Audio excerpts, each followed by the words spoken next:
Assalamualaikum warahmatullahi wabarakatuh. Balik lagi dengan channel Fakta Kehidupan. Nah, seperti biasa nih, sebelum kita mulai membahas sebuah kisah, kita tuh absen-absen dulu ya. Dari mana aja nih kalian nih yang nonton, dari daerah mana aja.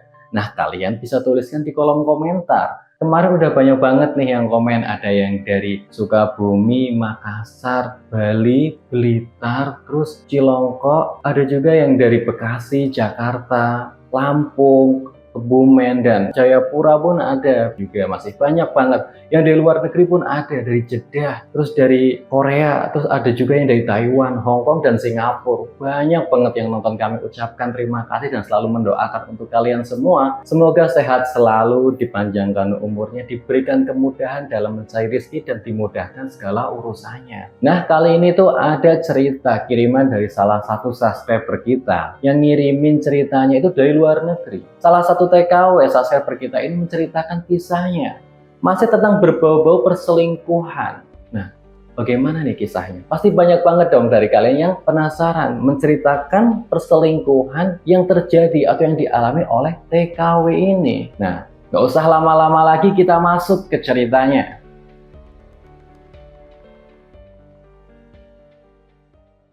Nah, seperti biasa, nama dan tempat kita rahasiakan atau kita samarkan untuk kepentingan kita bersama. Ini tuh menceritakan seorang wanita TKW yang bernama Sylvie.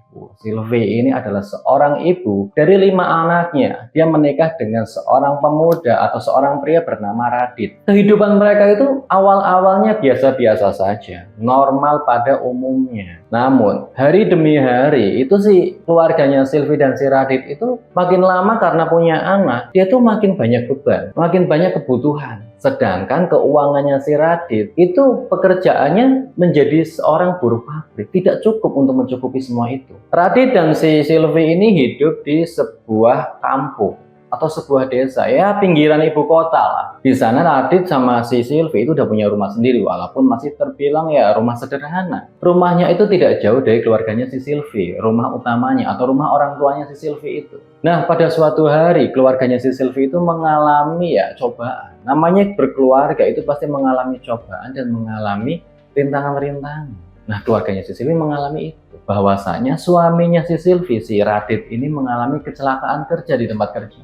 Hingga mengakibatkan dia harus dirawat di rumah sakit. Lagi susah-susahnya cari uang, lagi susah-susahnya ekonomi, malah mendapatkan cobaan. Ya si Sylvie mau gimana lagi, akhirnya si Radit itu dirawat di rumah sakit. Dengan segala uang yang ia punya dan tabungan yang selama ini disimpan oleh Radit dan si Sylvie buat kebutuhan anak-anaknya, akhirnya dipakai untuk pengobatannya di rumah sakit. 3 hari dia di sana, akhirnya si Radit diperbolehkan pulang. Mas, ini gimana mas? Mas udah nggak kerja lagi, sedangkan anak-anak butuh biaya buat sekolah dan buat hidup kita. Kita mau dapat uang dari mana? Kata si Sylvie. Ya mau gimana lagi? Aku juga bingung. Keadaanku tidak memungkinkan untuk melanjutkan pekerjaan atau melanjutkan kerja. Aku lagi masa pemulihan, kata si Radit. Putar otak akhirnya, berpikir gimana caranya mendapatkan uang. Akhirnya si Sylvie memutuskan untuk bekerja di sebuah pabrik. Di sana tuh di sebuah garment. Si Sylvie itu ya bekerja menjadi tukang jahit, tukang potong, pokoknya apa aja lah di sana, yang penting si Sylvie itu mendapatkan uang. Ya itu bukan dibilang sebuah pabrik sih, karena itu pabrik rumahan. Jadi gajinya pun tidak UMR. Kalau dia berangkat dan ada pekerjaan, dia digaji. Kalau tidak ya nggak dapatkan uang. Walaupun sedikit, tapi ya setidaknya ada pemasukan. Sylvie sudah merasa bersyukur. Tapi apa boleh dikatakan? Kebutuhannya kebutuhan. Anak harus sekolah, bayar sekolah, kebutuhan beli ini, kebutuhan beli itu, beli seragam, beli sepatu, dan sebagainya. Itu uangnya mana cukup, ditambah lagi buat makan sehari-hari. Keuangan Sylvie sangat terpuruk kala itu. Nah, saat itu tuh si Sylvie sedang duduk bersama temannya atau tetangganya yang bernama Rita. Rita itu ya tetangga dekat, teman kecilnya juga. Nah, si kehidupannya si Rita itu hidup bersama suaminya. Rumahnya tidak terlalu jauh dari si Sylvie ini. Si Rita itu udah dianggap sebagai saudaranya sendiri oleh si Sylvie. Nah, dia tuh berbincang, ngomong-ngomong, ngobrol-ngobrol, curhat tentang kehidupannya. Tiba-tiba terlintas suatu pemikiran. Ya, mereka sama-sama mengalami kesusahan dalam keuangan. Tapi bedanya si Rita itu tidak mempunyai anak. Jadi tanggungannya tidak terlalu berat. Sedangkan si Sylvie itu punya 5 anak. Kayak tanggungannya itu ya udah pasti gitu loh. Ya kan mereka curhat, ngobrol. Tiba-tiba Rita ngomong, Sil, kamu inget nggak Wati tetangga kita dulu? Iya inget. si Wati itu katanya jadi TKW di Jepang. Tapi udah hampir 6 tahun ini kok nggak pulang-pulang. Itu betah atau gimana sih? Ya mau gimana lagi, Rit? Ya si Wati itu kan di sini, di kampungnya itu udah tidak punya keluarga lagi. Keluarganya banyak yang di kampung. Orang tua yang tinggal di sini udah nggak ada. Ya, jadi mungkin dia betah di sana kali. Nah si Sylvie, ya benar juga sih. Tapi menurut kamu tuh gaji seorang TKW itu berapa ya? Sampai-sampai si Wati ini nggak mau pulang. Ya benar juga ya. Mungkin gajinya lumayan banyak. Jadi si Wati nggak pulang-pulang. Kabar-kabarnya seperti itu kata tetangga-tetangga. Si Sylvie pun akhirnya berpikir, gimana kalau aku jadi TKW aja? Nanti uangnya dikirimin buat kehidupan di rumah. Untuk anak-anaknya dan untuk membantu penyembuhan suaminya itu si Radit. Akhirnya cari cara gimana bisa berkontak atau bisa komunikasi dengan si Wati yang ada di Jepang.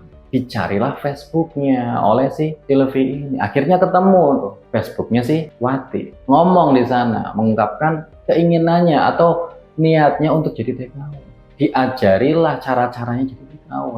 Si Sylvie itu diajari atau ditunjukkan tempat orang jadi TKW. Kantornya tuh di mana. Singkat cerita, si Sylvie pun diterima. Dia izin kepada suaminya, Mas, aku tuh mau jadi TKW. Mau gimana lagi kehidupan kita kayak gini terus. Aku bekerja di garment pun, jadi tukang potong, jadi tukang jahit di sana. Uangnya nggak cukup buat anak-anak. Ditambah lagi kamu kan lagi sakit, kamu harus sembuh. Kamu juga sembuh pun harus butuh biaya. Aku harus jadi TKW. Kata si Sylvie. Suaminya si Radit itu bingung, ya mau gimana lagi. Memang kebutuhan kehidupan memang harus berjalan. Anaknya ya tambah tumbuh besar, tambah makan biaya banyak. Sedangkan dirinya nggak bisa buat apa-apa, kerja pun nggak bisa. Buat beli obat dan perawatan pun susah. Akhirnya si Radit pun nggak bisa berbuat apa-apa. Akhirnya mengizinkan si Sylvie istrinya untuk jadi TKW. Ya udah nggak apa-apa, yang penting kamu hati-hati di sana, jaga diri. Ingat selalu keluarga di rumah. Setelah selesai kamu janji harus pulang bersama Camilla. Dan aku janji juga kalau aku udah sehat, aku akan jadi suami yang baik dan bertanggung jawab untuk menafkahi kalian semua, kata si Radit. Akhirnya Sylvie pun berangkat. Dilepaskanlah di bandara melihat anak-anaknya dan suaminya yang mengantarnya. Akhirnya Sylvie pun berangkat perjalanan ke Jepang. Nah, sesampainya Sylvie di Jepang, si Sylvie itu dijemput oleh orang yang memang dari perusahaan TKW itu, yang menyalurkan tenaga-tenaga TKW. Nah, saat dijemput, si Sylvie pun diantar ke tempat mes ataupun rumah untuk orang-orang yang jadi TKW yang masih training gitu. Masih bingung, belum tahu tempat-tempat di sana. Jadi dia itu ada tempatnya sendiri selama lagi training itu.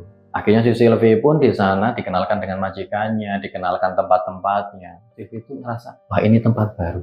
Aku harus belajar, aku harus sukses di sini demi keluarganya. Tempat yang baru adaptasi pula, itu harus dilakukan Sylvie. Sangat berat perjuangannya. Di sela-sela dia belajar, di sela-sela dia adaptasi dengan lingkungan, dia tuh sesekali nelpon rumah, melihat anak-anak yang begitu sehat dan ceria. Mama kapan pulang? Kata salah satu anaknya, ya mama baru sampai, masuk harus pulang. Perasaan itu tuh jauh dari anak-anaknya. Dia harus merantau gitu loh. Ya perasaan kalian aja deh, kalau kalian merantau, inget saudara, inget ibu, atau inget anak di rumah gitu. Keluarga di rumah pasti baru sampai pun udah pengen pulang. Karena kangen gitu loh sama anak-anak. Dia mencoba menghibur diri. Nanti kalau pulang mama belikan ini. Nanti kalau pulang kayak gini. Itu janji-janji seorang ibu kepada anaknya. Anaknya penasaran, mah Jepang itu kayak gimana sih?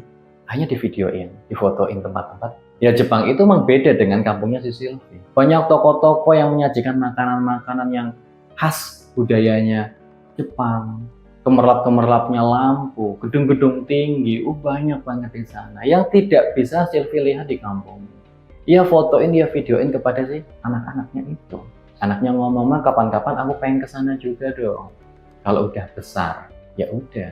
Ya Sylvie pun yang menanggapinya dengan senyum. Nah si Sylvie itu mendapatkan seorang majikan yang baik. Nggak kayak yang di film-film atau sinetron-sinetron yang majikannya itu jahat atau suka mukul ataupun apa. Itu ya nggak semuanya seperti itu. Sylvie itu mendapatkan majikan yang baik. Dia mendapatkan majikan yang baik, dia tuh punya anak. Dan selama ia bekerja, si Sylvie yang harus menjaganya. Begitu. Dan membersihkan rumah, rapihin rumah, kayak gitu doang pekerjaannya. Ya walaupun seperti itu, tapi di tempat yang baru dan dengan bahasa dan budaya yang berbeda, Sylvie adaptasi. Di sana itu ya yang penting kita kerja benar, kita kerja tepat waktu, kita kerja disiplin. Itu udah cukup. Yang penting kita baik di sana, berperilaku baik dan sopan. Di sana itu ya nyaman. Sylvie merasakan itu semua. Tiap menjelang malam Sylvie pulang karena majikannya udah sampai di rumah. Tugas dia udah selesai menjaga anak dan merapihkan rumah. Dia pulang jalan kaki menuju tempat ia tinggal. Selama perjalanan pulang itu dia kayak gini ya rasanya hidup di kota atau di negara orang. Kadang dia tuh duduk di sebuah taman sambil nelpon anak-anaknya, melepas kangen atau rindu kepada anak-anaknya itu. Melihat anak-anaknya sehat dan semakin dewasa. Nah, selama Sylvie ada di Jepang, sebelum dia berangkat ke Jepang itu si anak-anaknya dititipin pesan. Apabila ada apa-apa, nanti itu Tante Rita yang akan bantuin. Karena Tante Rita itu, si Rita itu udah dianggap saudara sama si Sylvie. Jadi kebutuhan anak-anak atau perhatian ataupun itu, nanti Tante Rita yang bantuin. Karena suaminya itu udah nggak bisa kerja gitu loh. Jadi Tante Rita itu yang bantuin anak-anaknya di rumah. Dititipin kepada si Rita. Ya jadi si Rita itu sering main ke sana, sering bantu-bantu, sering ngobrol sama si anak-anaknya itu kala malam. Nah si Sylvie itu udah bekerja hampir ya 1 bulan. Gaji pertamanya ia kirimkan kepada keluarganya melalui Rita itu, yang sudah dianggap saudara. Gajinya dikirimin melalui Rita, ditransfer gitu loh. Tapi yang dikirimin itu hanya 50% aja. 50%-nya ia siapkan atau dia tabung untuk kebutuhan dia ataupun kebutuhannya nanti kalau dia pulang. Karena ya gajinya lumayan besar. Jadi kalau diberikan semua takutnya si Rita ataupun keluarganya tidak bisa mengolahnya. Jadi waktu nanti dia pulang, dia nggak dapat apa-apa. Ataupun ya tidak sesuai ekspektasi.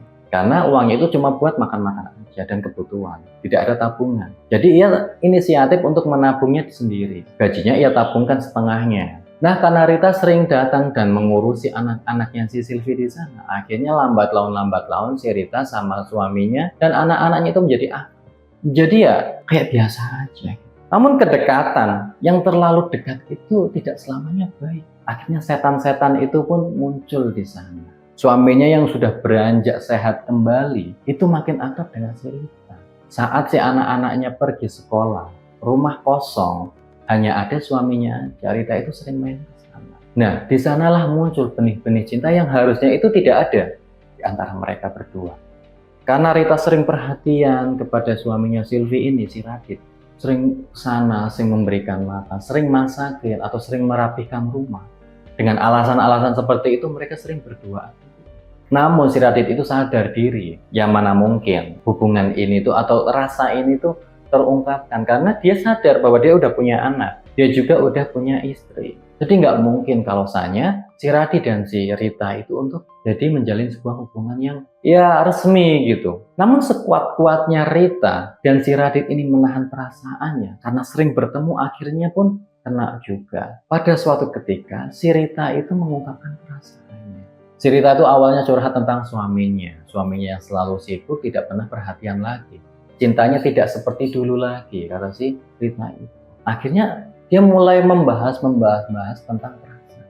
Dia mengungkapkan bahwasanya ia ingin sosok pria yang bertanggung jawab dan selalu ada buat dia. Dan selama ini dia tuh menyimpan perasaan terhadap si Radit. Suaminya si Sylvie sendiri, temannya sudah dianggap menjadi saudara yang dipercayai oleh si Sylvie itu. Ternyata si Rita mempunyai perasaan pada suaminya. Lah si Radit yang mendengarkan semua itu pun bingung. Ya bagaimana? Kalau boleh jujur, aku pun menyimpan rasa pada kamu. Dan setelah perhatian kamu selama Sylvie tidak ada, aku merasakan kenyamanan yang dulu aku rasakan kepada Sylvie. Nah sekarang perasaan kepada Sylvie beransur-ansur hilang dan lumpuh. Ini berubah menjadi perasaan aku terhadap kamu Rita. Sama-sama punya rasa, cuma bedanya itu dibedakan oleh ya status mereka masing-masing. Namun kedekatan itu akhirnya tercium oleh anaknya yang paling dewasa atau anaknya yang paling besar.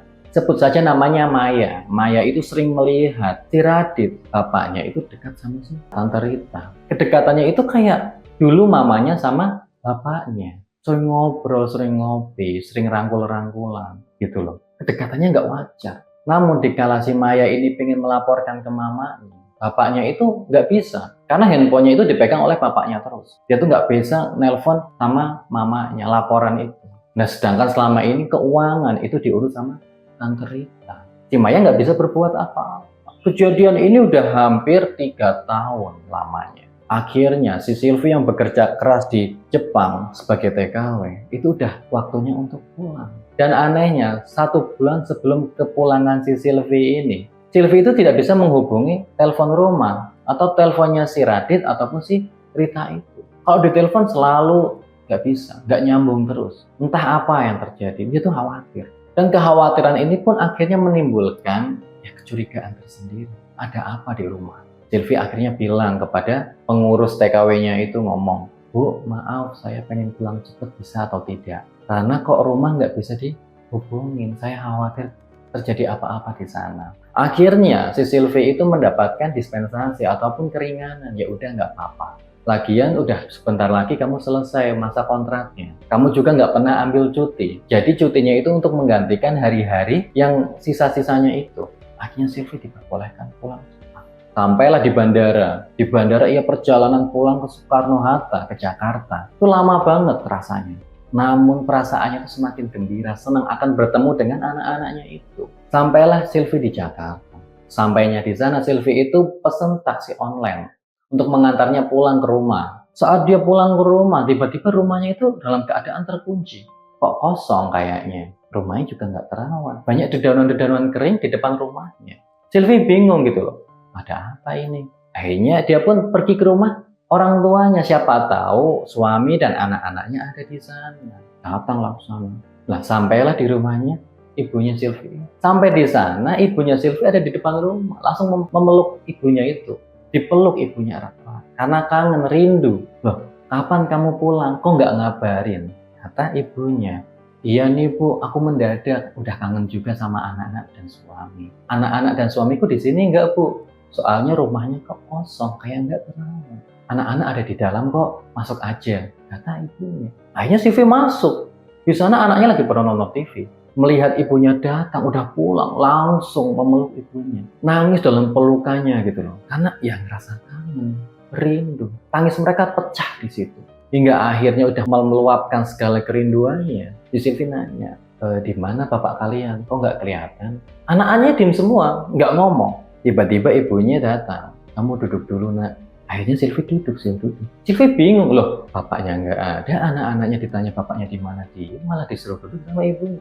Duduklah Silvi. Ada apa emangnya Bu? Kata si Silvi itu, tanya kepada ibunya, kok malah suruh duduk. Si ibunya itu memberikan sepucuk surat. Silvi bingung, ini surat apa? Nanyain suaminya malah ngasih sepucuk surat.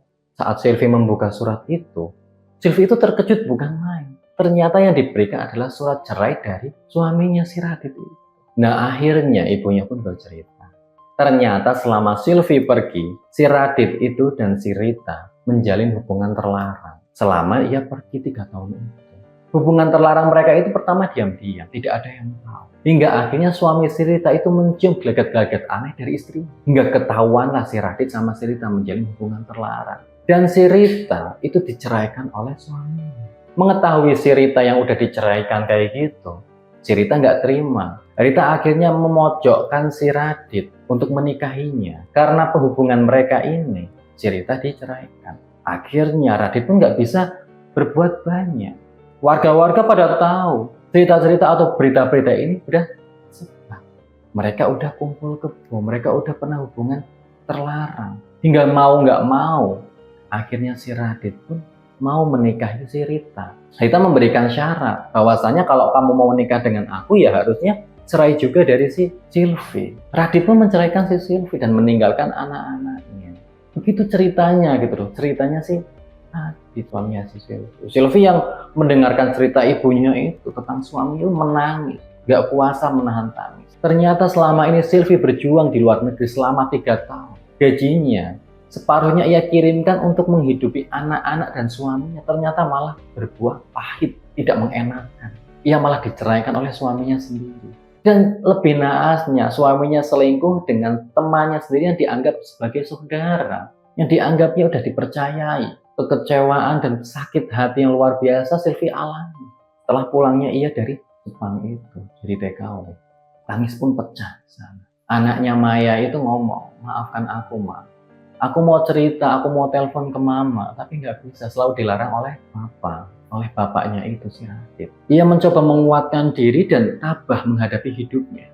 Ia menggunakan semua tabungannya selama ini, yang ia tabung selama menjadi TKW di Jepang, itu untuk membangun rumah, untuk membangun usaha, selama ia hidup di kampung. Dan benar saja kehidupannya sekarang sudah menjadi lebih baik lagi. Ia sudah melupakan tentang sakit hatinya terhadap si Rita, temannya sudah dianggap saudara, dan suaminya sendiri yang tega mengkhianati dia selama ia berjuang di luar negeri. Nah, begitulah kehidupannya si Sylvie. Akhirnya dia tuh ya merelakan sakit hatinya terhadap suami dan Rita, temannya dianggap saudaranya sendiri untuk menjaga keluarganya. Ya kalau dipikir-pikir ya, dia udah rela bekerja, berjuang di luar negeri demi menghidupi anak dan suaminya. Malah dikhianati oleh suaminya. Ditambah lagi si Rita ini loh. Rita udah dipercayai menjadi saudara, menjadi teman dekat si Sylvie.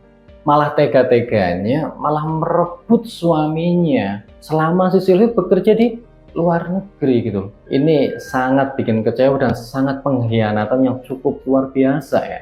Nah, semoga aja kisah ini ataupun menjadi pelajaran bagi kita semua. Kepercayaan ya bisa kita taruhkan kepada siapa saja, namun ya orang-orang yang terpilih saja. Dan bagi kalian yang mendapatkan kepercayaan, tolong jaga benar-benar amanah itu. Jadi orang yang amanah, yang menjaga amanah dengan baik. Nah, semoga aja kita bisa mendapatkan nilai-nilai hidup dan manfaat di dalam cerita ini. Nah, bagi kalian semua yang mungkin memiliki cerita unik ataupun kisah yang hampir mirip dengan kisah ini, kalian bisa kirimkan kisah kalian lewat WA atau Instagram di bawah ini. Nah, kalian juga bisa komen-komen ataupun ya ngirim-ngirim pesan ataupun ngirim kritik dan saran yang membangun untuk channel kami. Tetap like, komen, dan subscribe channel kami dan tunggu video-video berikutnya. Sekian dari saya, semoga bermanfaat. Wassalamualaikum warahmatullahi wabarakatuh.